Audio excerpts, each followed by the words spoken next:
Good morning, children. Our today's topic is human body, the temple of the Holy Spirit. Let us read the Bible verse. In 1 Corinthians chapter 6, verse 19 to 20, it is written, "Don't you know that your body is the temple of the Holy Spirit, who lives in you, and who was given to you by God? You do not belong to yourselves, but to God.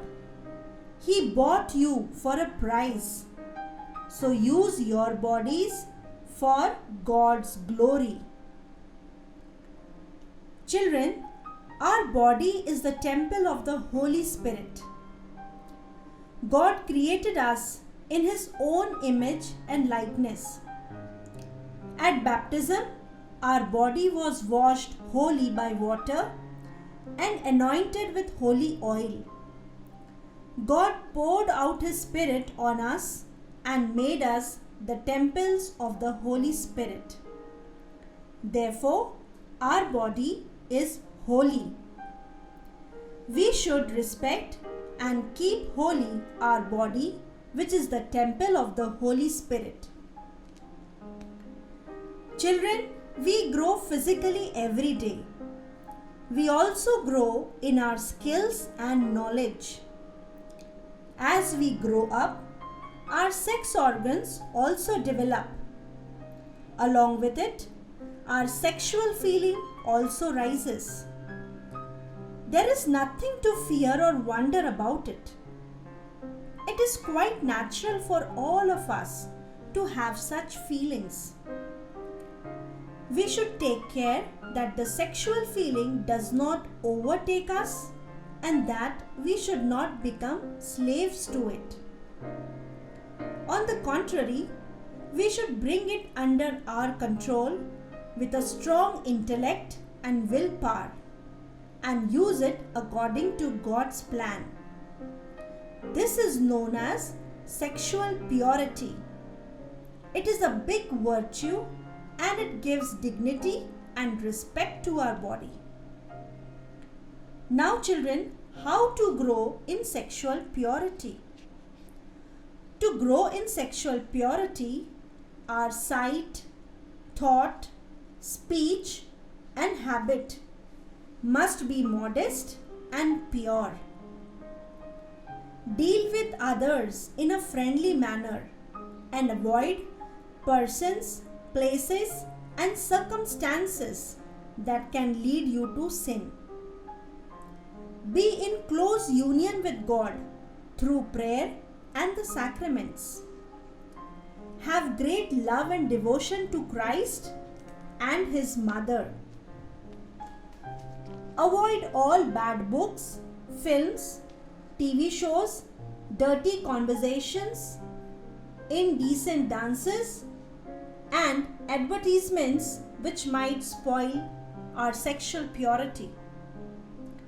Avoid at once temptations and sinful occasions. Keep your mind always occupied with good things. Make examination of conscience every day and frequent the sacrament of confession and the Eucharist. Children, it's a well-known thought.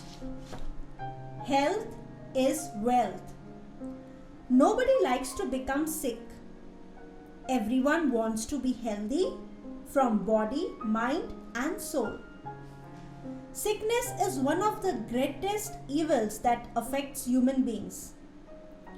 People want to be freed from sickness, and so they go to physicians, go on pilgrimages, and participate in prayer meetings and retreats.